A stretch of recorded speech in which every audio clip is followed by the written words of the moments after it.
మరో ఆసక్తికరమైన అంశంలోకి వెళ్దాం. పీఎం సభకు కమర్షియల్ టార్గెట్లు అంటే ఇది ఎప్పుడు వినలేదు. అందుకని ప్రధాని సభకు వ్యాపారులను తరలించాలని కమర్షియల్ ట్యాక్స్ అధికారులకు ఆదేశాలు ఇచ్చారట.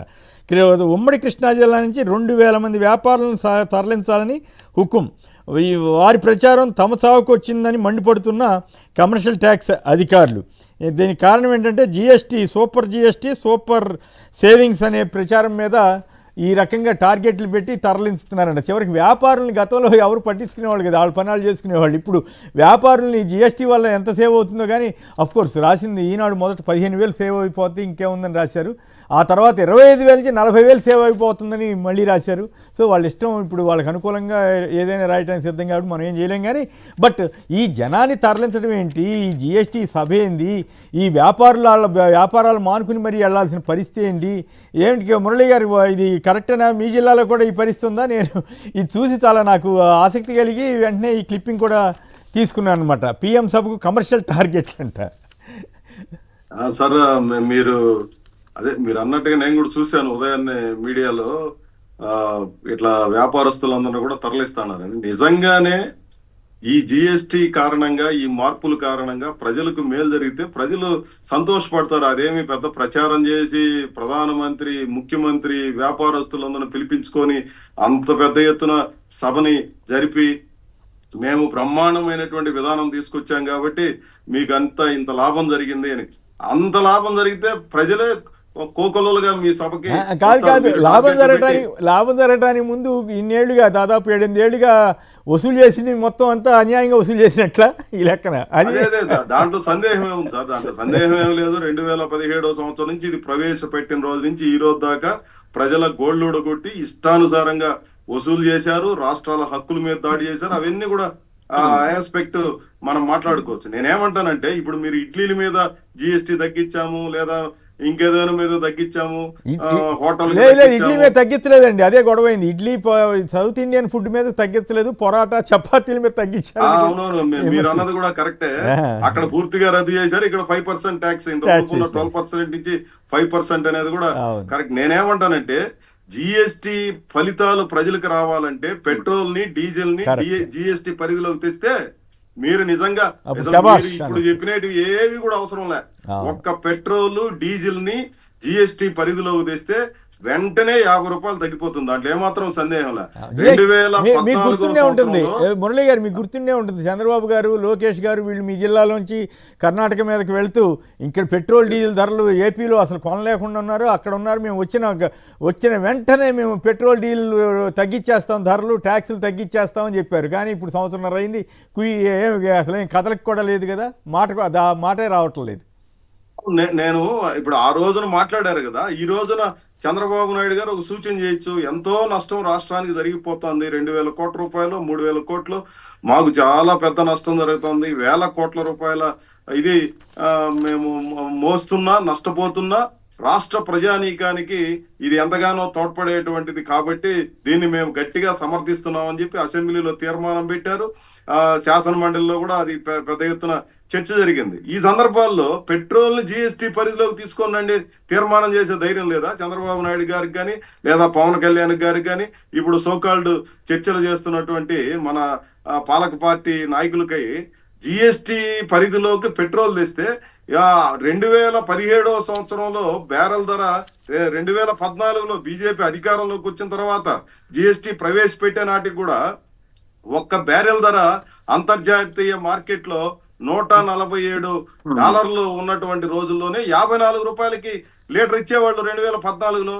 ఈ రోజు బ్యారెల్ ధర అంత అంతర్జాతీయ మార్కెట్ లో $64 ఈ రోజు ఉంటే ఇస్తున్నటువంటి ధర అంతా 110 రూపాయలు పెట్రోల్, డీజిల్ మీద మీరు వసూలు చేస్తూ ఇప్పుడు జిఎస్టీ పరిధిలోకి తెచ్చేయండి, ఎంత మార్పు వస్తుంది. నిత్యావసర వస్తువులు ధరలని ఒక్కసారి అది మీ డిమాండ్, ఓకే. కానీ వ్యాపారులను తరలించడం ఏంటండి కొత్త ట్రెండ్ ఇది? అంటే జిఎస్టీ వాళ్ళు వెళ్ళి ప్రైమ్ మినిస్టర్ గారు చెప్పిన తర్వాత ధరలు తగ్గించేస్తారా? నాకు అర్థం కాలేదు ఆ యాంగిల్ ఏంటి. బెనిఫిట్ పొందే ప్రజలను తీసుకెళ్తున్నారంటే ఏదో సరేలే అనుకోవచ్చు.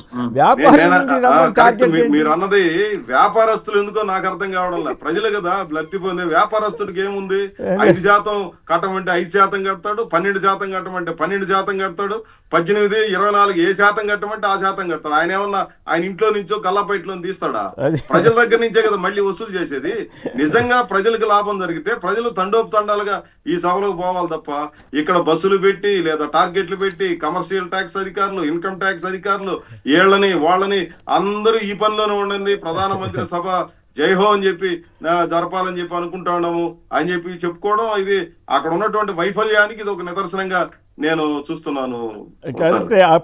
కాదంటే ఇక్కడ ఇంట్రెస్టింగ్ విషయం ఏంటంటే సూపర్ జిఎస్టీ సూపర్ సేవింగ్స్ పేరుతో సెప్టెంబర్ 30 నుంచి అక్టోబర్ 19వ తేదీ వరకు పెద్ద ఎత్తున ప్రచార కార్యక్రమాన్ని ప్రభుత్వం చేపట్టింది. ఆ ప్రచార కార్యక్రమాల్లో స్థానిక వ్యాపారవేత్తలు, పారిశ్రామిక వర్గాలు, ప్రజాప్రతినిధులు పాల్గొనాల్సి ఉంది. ఆ వర్గాలకు అవసరమైన జిఎస్టీ తగ్గింపు, స్లాబుల మార్పు తదితర సమాచారాన్ని వాణిజ్య పన్నుల శాఖ అధికారులు ఇవ్వాలి. ఈ కార్యక్రమం అనంతరం ఫోటోలను స్థానిక సచివాలయ సిబ్బంది అప్లోడ్ చేయాలి. ఇదంతా ఈ ప్రచార భాగం అనేది ఒకటి కీలకంగా మార్చుకున్నారు. అయితే వ్యాపారస్తులందరినీ ప్రైమ్ మినిస్టర్ సభకు తరలించడమే ఇక్కడ ఆసక్తికరమైన అంశం. దీనిపైన పిసిసి ప్రధాన కార్యదర్శి అంబటి రామకృష్ణ యాదవ్ మాట్లాడటానికి మనతో సిద్ధంగా ఉన్నారు. అంబటి రామకృష్ణ గారు నమస్కారం, మాట్లాడండి. సార్ నమస్కారం సార్. నమస్తే. వ్యాపారస్తుల్ని తరలించడంలో ముఖ్య ఉద్దేశం ఏంటంటే మన అంటే 2017 తర్వాత వీళ్ళు తీసుకొచ్చిన జిఎస్టీని, ఆ రోజు జిఎస్టీ తేవాలి అని 2014 ముందు యూపీఏ ప్రభుత్వం ప్రయత్నించినప్పుడు దాన్ని పూర్తిగా వ్యతిరేకించిన దేశంలో ఏకైక ముఖ్యమంత్రి ఎవరంటే నరేంద్ర మోడీ గారు. సరే, కాంగ్రెస్ యూపీఏ హయాంలో ఆ రోజు తీసుకురావాలనుకున్న జిఎస్టీ విధానానికి ఆ జిఎస్టీ అనే పేరుతో నరేంద్ర మోడీ ప్రభుత్వం తీసుకొచ్చిన జిఎస్టీ రెండింటికి చాలా వ్యత్యాసం ఉందండి. ఆ రోజు మేము చాలా సరళంగా 2 స్లాబులతో తేవాలనుకున్నాం, వీళ్ళు 5 స్లాబులతో తీసుకొచ్చారు. రాహుల్ గాంధీ గారు స్పష్టంగా చెప్పారు గరిష్టంగా 18% మించి ఉండటానికి లేదనుకుంటే వీళ్ళు 28% గరిష్టంగా పెట్టి జిఎస్టీ తీసుకొచ్చిన తర్వాత రెగ్యులర్ గా పోరాడుతూనే ఉన్నాము. దాని పేరు గబ్బర్ సింగ్ ట్యాక్స్. అంటే ప్రజలను అంత పీడించి వసూలు చేస్తున్నారు అనేది మాట్లాడుతున్న తరుణంలో ఈ జిఎస్టీ ఎప్పుడైతే ఈ రాంగ్ విధానంతో అమలు చేయడం మొదలు పెట్టారో దేశవ్యాప్తంగా లక్షల ఎంఎస్ఎంఈలు, చిరు వ్యాపారాలు మూతపట్టడం జరిగింది. సో మూతబడిన వ్యాపారస్తులు ఒక పక్కన అసంతృప్తి, కొనుగోలుదారుల దగ్గర నడ్డి విరిచి వసూలు చేయటం. సో దీన్నన్నిటినీ ఇవాళ తీసుకొచ్చిన కొత్త జిఎస్టీ ఏదైతే కాంగ్రెస్ పార్టీ యూపీఏ ప్రభుత్వం కోరుకుందో దాన్ని ఈ రోజు 7-8 సంవత్సరాల తర్వాత నిర్మలా సీతారామన్ గారు కావచ్చు, ప్రధానమంత్రి గారు కావచ్చు, ప్రజల యొక్క బాధను అర్థం చేసుకోకుండా ఈ రోజు ఇప్పుడు మేము తీసుకొచ్చి ఘనత అంటే ఆ వాత పెట్టింది ఎవరు? వాళ్ళే. సో వాత పెట్టిన దానికి వాళ్ళ బర్ణాలు రాసి మేము అద్భుతాన్ని సృష్టించాం, వాతను మర్చిపోండి, బర్ణాల యొక్క చల్లదానాన్ని అనుభవించండి అని ప్రజలకు చెప్పేటప్పుడే తప్ప సార్ ఇంకో రకంగా చూసుకున్నా కూడా ఎకానమీ ఈ రాంగ్ జిఎస్టీ అమలు చేయడం వల్ల ఎకానమీ చాలా దెబ్బతింటా ఉంది. దానికి ఇండెక్సెస్ ఏంటంటే హౌస్ హోల్డ్ సేవింగ్స్ కానీ, గోల్డ్ లోన్స్ పెరిగిపోవటం కానీ, ఇటువంటి పారామీటర్స్ ఇండెక్సెస్ తీసుకున్నప్పుడు హౌస్ హోల్డ్ సేవింగ్స్ గణనీయంగా పడిపోయినాయండి. అంటే ఎప్పుడైతే మనం అధికంగా ప్రజల నుంచి వసూలు చేస్తా ఉన్నామో ఆ పోపు డబ్బాలోనో అంతో ఇంతో దాచుకునే మహిళల యొక్క సేవింగ్స్ పూర్తిగా చర్చ జిఎస్టీ మీద కాదు. యాక్చువల్గా చర్చ నాకు ఆసక్తికరమైన అనిపించింది ఏంటంటే ప్రైమ్ మినిస్టర్ సభకి ఈ ప్రచారాల్లో స్థానిక వ్యాపారవేత్తలు కూడా పాల్గొనాలంట. సూపర్, మీకు సేవ్ అయిపోయిందని. అది స్టేట్ గవర్నమెంట్ కమర్షియల్ ట్యాక్స్ ఆఫీసర్స్కి టార్గెట్లు పెట్టి 1000 మందిని వ్యాపారులు కూడా తరలించాలని పెట్టిందట. అది ఇంట్రెస్టింగ్ ఆస్పెక్ట్. జిఎస్టీ సరే మీరు చెప్పారు, దాని మీద సంక్షిప్తంగా మాట్లాడండి.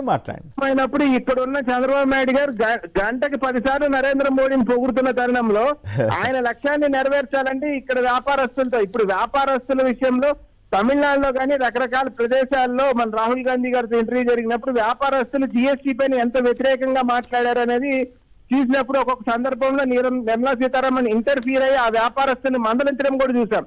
సో వ్యాపారస్తులు ఆనందంగా ఉన్నారని రాష్ట్ర వ్యాప్తంగా ఇప్పుడు నరేంద్ర మోడీకి చెప్పించి తద్వారా ఆ మెసేజ్ ని రాష్ట్రంలో పంపించాలి. అది నిజమా అబద్ధమా పక్కన పెట్టండి. ఓకే అండి, థ్యాంక్ యూ.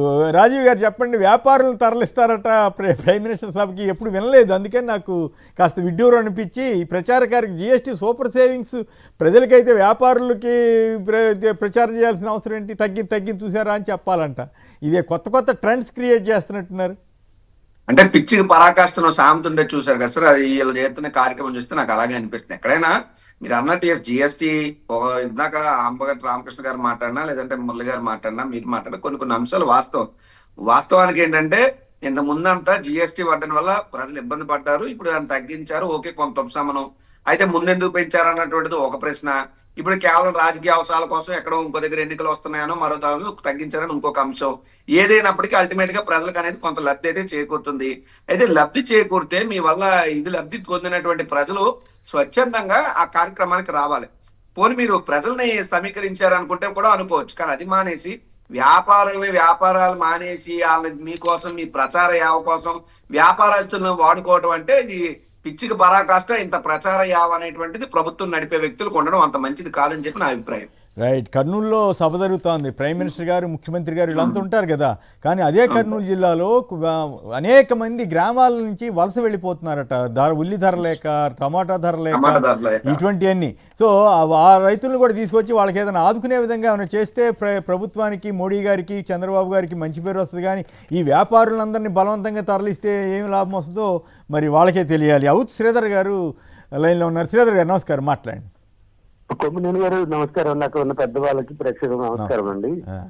చంద్రబాబు గారు మాట్లాడితే నేను విజనరీని, నేను అడ్మినిస్ట్రేటర్ని, నేను ఒక 500 సంవత్సరాల తర్వాత ఏముందో ఈ క్షణాన్ని ఆలోచించగలను నేను గొప్పలు చెప్తా ఉంటాడు.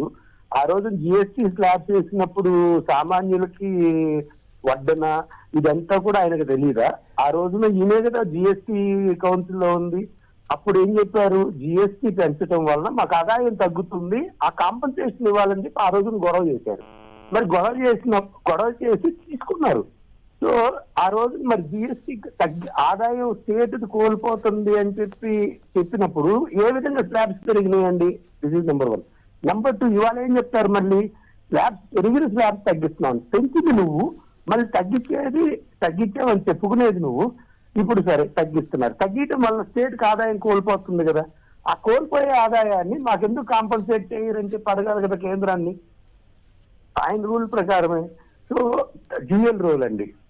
గత 8 సంవత్సరాల్లో ఈ జిఎస్టీ ఇంప్లిమెంట్ చేసిన దగ్గర నుంచి డిమానిటైజేషన్ వలన కానివ్వండి, లేకపోతే ఎంఎస్ఎంఈలకి ప్రోత్సాహాలు లేకపోవటం వలన కానివ్వండి, దాదాపు కొన్ని లక్షల ఎంఎస్ఎంఈలు మూతపడిపోయినాయి. కొన్ని లక్షల మంది ఇళ్లలో బిజినెస్, చిన్న బిజినెస్, స్వీట్ ఇలాంటివి చేసుకునే వాళ్ళు చాలా మంది చాలా ఆర్థికంగా ఇబ్బంది పడ్డారు. రైట్. అయితే సరే, అది వ్యాపారులు తరలించడం అనేది ప్రధానమైనటువంటి నా కాన్సెప్టు.